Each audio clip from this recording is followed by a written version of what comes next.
Hello, friends. This is Grunhaar, and welcome to episode 12 of minicast. Today, I would like to talk about a funny memory from my high school. So, I was actually a diligent student back then, a good student with quotation marks. I had good grades. I didn't fool around much. I didn't put too much makeup or dye my hair. I didn't customize my school uniform too much. I did what I was supposed to do as the society defined it, but I secretly had a part-time job. We were not supposed to have one officially though. According to the school rule, some students had them. I also think it's a good discussion topic since having a part-time job earlier in teenage years gives you a kind of opportunity to learn how to earn money. Maybe it's an old-fashioned way because there are more people out there earning in different ways. However, I think it still counts as a learning opportunity. I came from a family where they don't give you any allowances, so I needed my own money to spend on what I wanted to. Well, as you can imagine, it's not that much. As far as I can remember, I think I spent my money mostly on buying books, CDs, or anything of small amount when hanging out with my friends back then. Because of that background, I didn't have much freedom to become who I wanted to be. I wanted to be pretty like other schoolgirls. I was in kind of restricted state. The only thing I could do was to focus on studying, wake up early to use the family shared computer to dig some music on YouTube. And I didn't have my phone with internet access to. Well, I had. It was a small plastic phone with minimal functions and prepaid plan. I could only use phone calls for emergency purposes. Looking back, it makes me feel relieved that now I'm on my own. I can buy clothes I want to wear or buy gears for my hobbies, eat ice creams when I want or whatever. I can fulfill my small needs. I'm taking my financial responsibility, you know. Despite the circumstances, I tried and found ways to enjoy my high school life.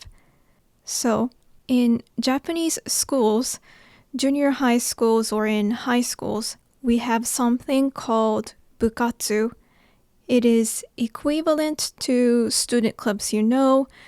Basically, you belong to a student club and you kind of learn how to socially behave in a community. You learn something, for example, there are social concepts like senpais and kohais.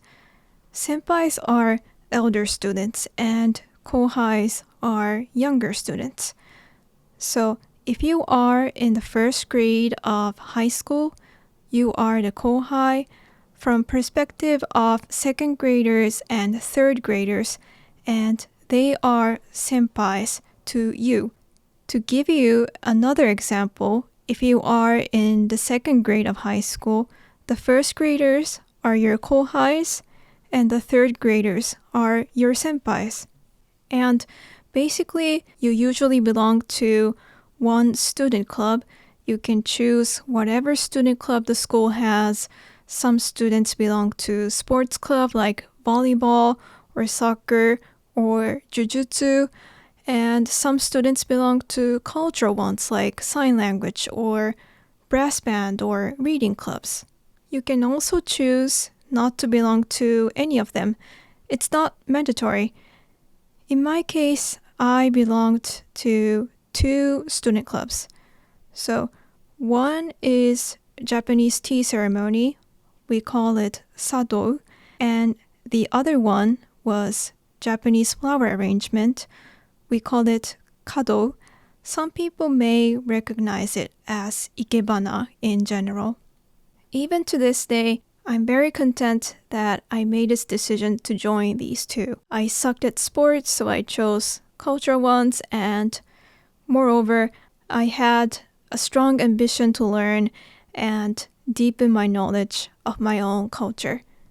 I actually wanted to join the third one, but my homeroom teacher told me that's too much, so I stayed on those two.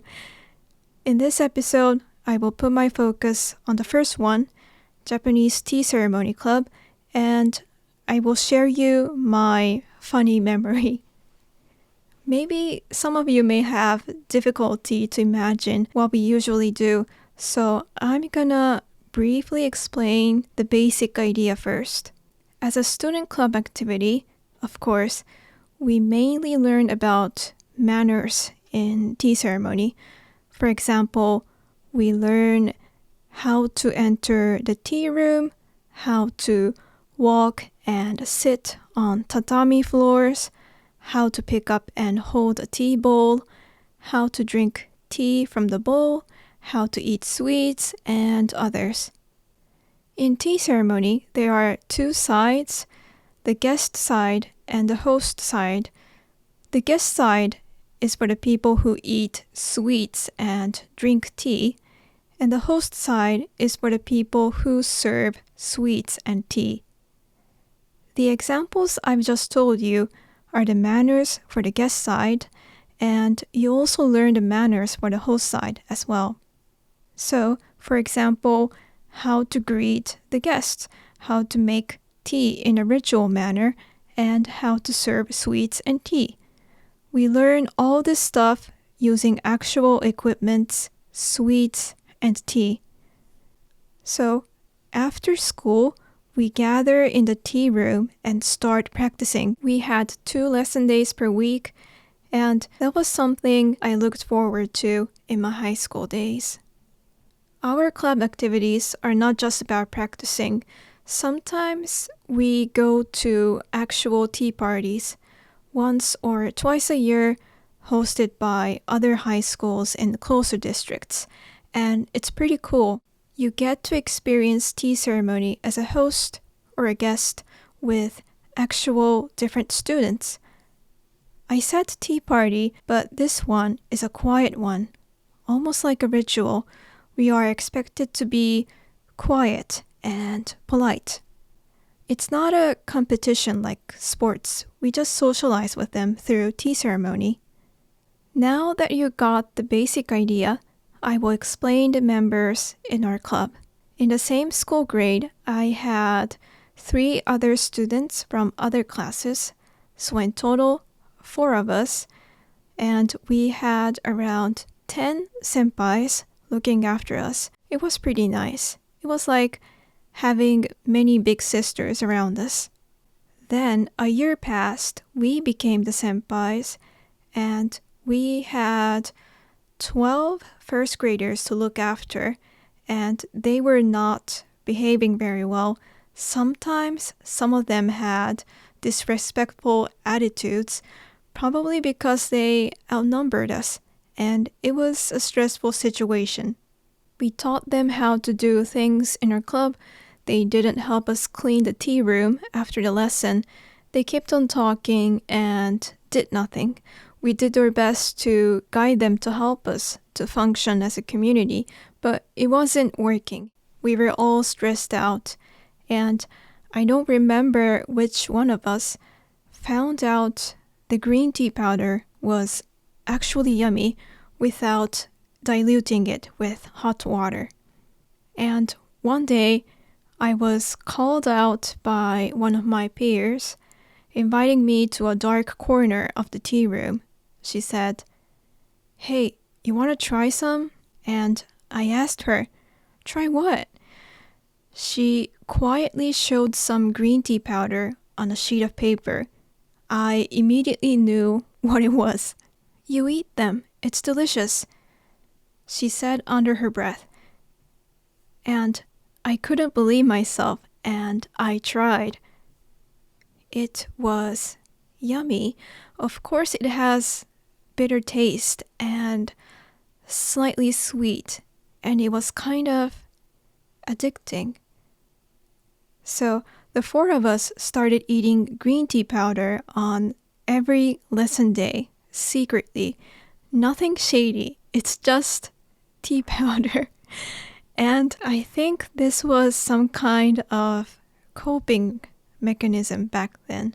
And now I have to tell you and emphasize that this is not a normal thing to do. This is not normal and not a part of our culture, okay? Our tongues would get green because we ate the powder directly. We showed it to each other as fun, but we were very careful when other people were around. Our teacher, who was in charge of managing this student club, never knew this, and not even the students whom we looked after never knew as well. One time it was so close, the teacher noticed that we were running out of the green tea powder quicker. She said, "The powders are running out faster than I imagined. I need to order them this week." She looked up for our reactions. Then one of my peers logically explained to her, "The first graders are practicing making matcha. I mean, they are 12 in total. They are 3 times more than us." Then the teacher understood without getting suspicious. We did it. And I remember we literally laughed out loud outside the school area. We were successful in keeping it as a grand secret. Even after graduating there, now it remains funny good memory. Since then, every time I see something related to green tea, I always remember this, and it makes me smile a bit. Okay, that's it for this episode. I hope you enjoyed it. Thank you so much for listening. Wherever you are, have a great day, and see you next time.